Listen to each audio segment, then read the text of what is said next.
¿Es suficiente el impacto estético, la impresión que nos produce una imagen o solamente dejarse envolver emocionalmente con el ritmo de la música?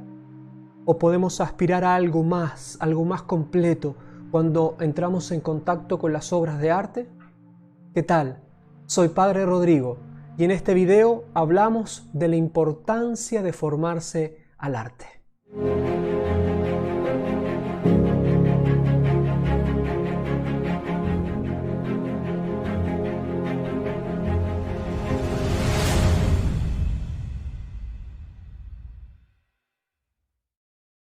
Lo primero que quisiera tratar es por qué hay que formarse al arte.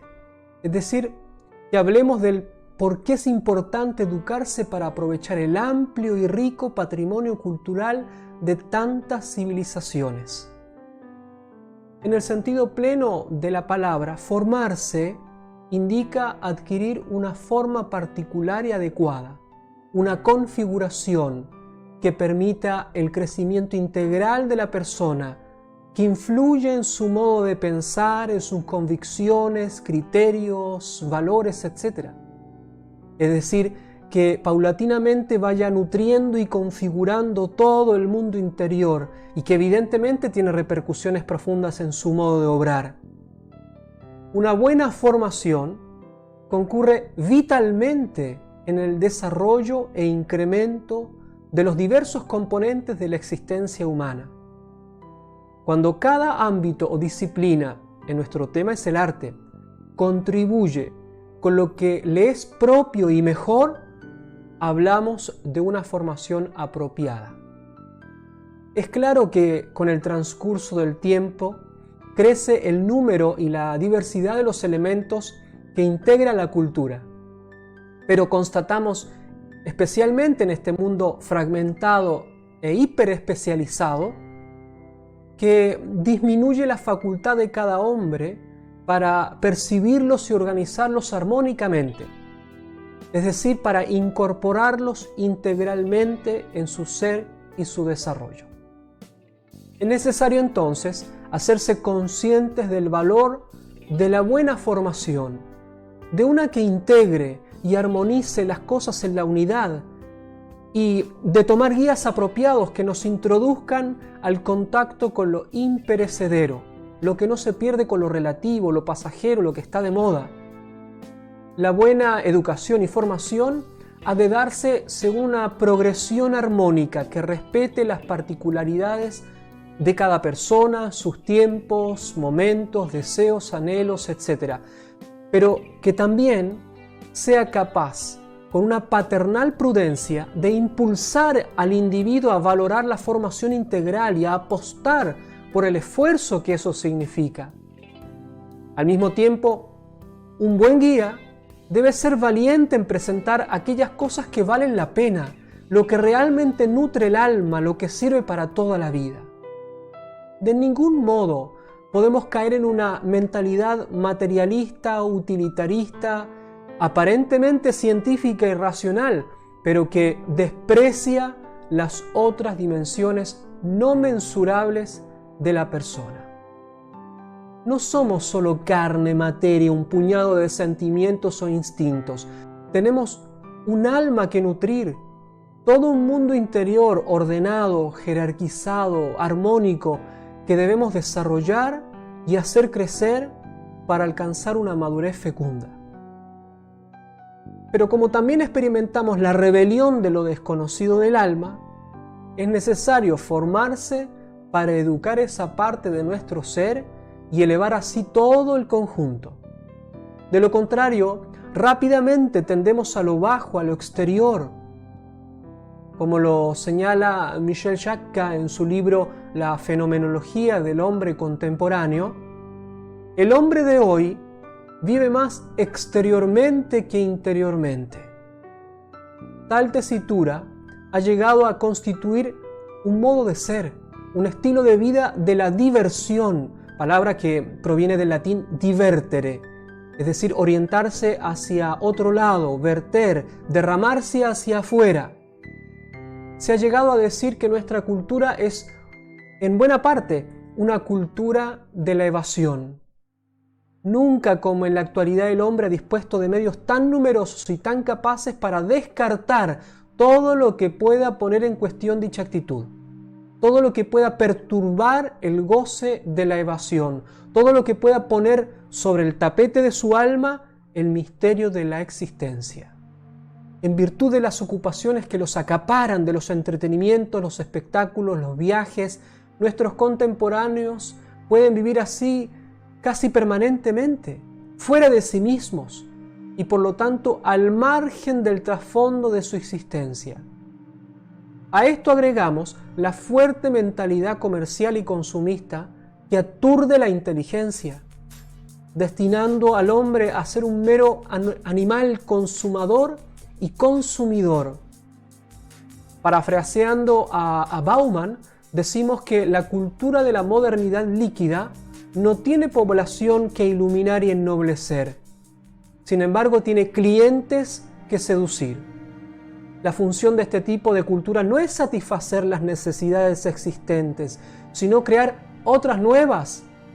La masa, definida como clientela, obviamente no se preocupará en absoluto de la formación integral, ni menos de la formación al arte.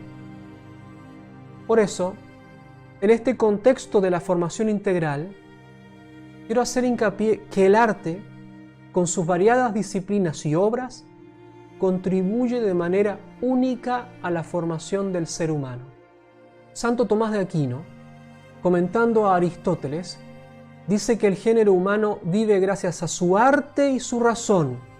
Y otro gran filósofo, el padre Cornelio Fabro, afirma que el arte no es menos que la ciencia, la filosofía y la misma religión en el satisfacer el anhelo del hombre de penetrar en el misterio que lo circunda y golpea continuamente a la puerta de la conciencia. Por eso, el arte pertenece al patrimonio espiritual de toda la humanidad y de cada pueblo y civilización. La Gaudium et Spes afirma que la literatura y las artes buscan expresar la naturaleza propia del hombre, sus problemas, sus experiencias, en el intento de conocerse mejor a sí mismo y al mundo y de superarse. Se esfuerzan por descubrir la situación del hombre en la historia y en el universo, por presentar claramente las miserias y las alegrías de los hombres, sus necesidades, sus recursos, y por bosquejar un mejor porvenir a la humanidad. Así tienen el poder de elevar la vida humana en las múltiples formas que ésta reviste según los tiempos y las regiones. De lo dicho, tenemos pruebas suficientes desde los albores de la civilización y de las más diversas latitudes. Lamentablemente, este es uno de los ámbitos más vilipendiados y manipulados, que arrastran al hombre de hoy a una fatal decadencia. Desgraciadamente, cada vez más se reduce la formación al arte a un conocimiento enciclopédico, diríamos hoy wikipédico, que en muchas ocasiones es cuestionable o al menos inútil. Datos y más datos, verborrea de información que no forma, sino que solo quizás informa muy superficialmente. Se puede saber todo sobre la historia de una determinada obra y su autor, y hasta los detalles más absurdos, sin saber, es decir, sin gustar del valor intrínseco de una obra y su repercusión en el mundo interior de una persona. Como dice Etienne Gilson, nos encontramos con un imperialismo pedagógico que continúa a repetir recetas posmodernas, ideologías, mitos inventados, biografías turbulentas, morbosas, decadentes, que tampoco le sirven al simple mortal para enriquecer su alma. Muchas veces, por no decir generalmente, me he topado con guías de museos o de exposiciones, charlatanes mediocres, que solo buscan el efectismo emocional o la telenovela barata, pero que nada saben realmente de los tesoros que tienen delante y que pueden contribuir determinantemente al crecimiento de una persona. Y lo mismo ocurre en las redes sociales o canales de YouTube. Hay muchos supuestos conocedores, expertos, que gozan con sus elucubraciones, sus torniquetes mentales. Son los que nos dicen qué significa esta o esta otra obra. Muchas veces afirman cosas que son falsas o al menos cuestionables. Son los de palabra fácil pero vacía. Está siendo muy común en todos estos ambientes reales o virtuales que los adultos proyecten sus resentimientos y traumas en las obras que explican, haciéndose los modernos, abiertos, versados en materias artísticas. Son solo charlatanes fracasados que en la mayoría de los casos han aprendido cosas de manual sin tomarse la molestia de comprobarlas con rigor científico y filosófico. O han estudiado las cosas que apoyan sus teorías e ideologías. Son máquinas repetidoras de una maquinaria contracultural más grande. Porque recordemos que hay una relación biunívoca entre el arte y la cosmovisión. Es decir, que el arte es reflejo de su cultura, pero este mismo también construye o destruye la cultura. Una cultura de la vida produce obras de vida, la cultura de la muerte produce obras de muerte. Si me formo con obras de vida, crezco, si me formo con obras de muerte, perezco. He aquí la importancia de una buena formación o educación al arte.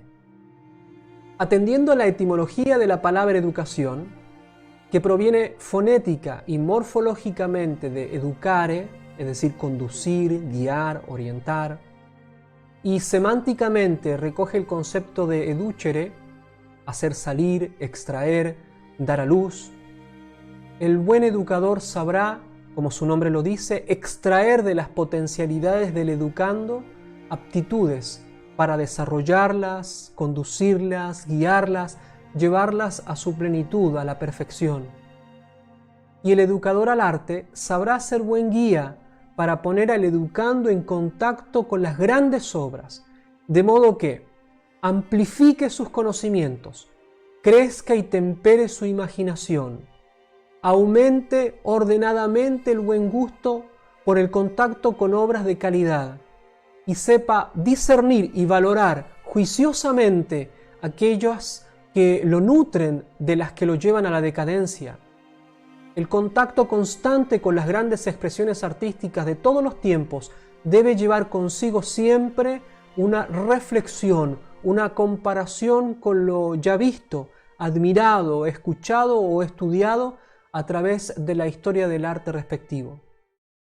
En definitiva, la formación al arte debe mostrar y demostrar no sólo cómo nace una obra de arte, el aspecto psicológico, biográfico, sociohistórico, etc. Y cómo se hace el aspecto técnico, estructural, contextual, formal, etc. Sino principalmente, ¿qué es una obra de arte? ¿Y por qué lo es? Por eso, queridos amigos, ¿cuáles son los objetivos de la formación al arte? La primera cosa que podemos decir es conocer el significado de la disciplina artística, el porqué del arte, sus principios y propósitos, ya que es una actividad única y específica para entrar en contacto con los valores más importantes del ser humano y, como hemos dicho, con aquello que lo hace crecer axiológicamente, valóricamente y por lo tanto espiritualmente. Lo segundo es formar en los principios fundamentales del auténtico arte, mediante criterios lo más objetivos posibles. Lo tercero es conocer, elegir, producir y utilizar las obras de arte verdaderas, o sea, aquellas que verdaderamente valgan la pena. Y por último, valorar profundamente todo el patrimonio universal. Esto para no caer en la trampa del aquí y ahora, del progreso lineal, es decir, que lo de hoy es necesariamente un avance que ha superado lo anterior. Lo de antes es de una tradición antigua, nos dirán, que hay que deconstruir, una fábula rancia de la que de una vez por todas hay que desechar. Nosotros, en cambio, queremos estimar el todo y sus particularidades, lo más excelso de la historia humana de los diversos puntos del planeta, las grandes obras de arte de todos los tiempos. Así que, como ven, hay mucho trabajo por hacer, mucho camino por recorrer.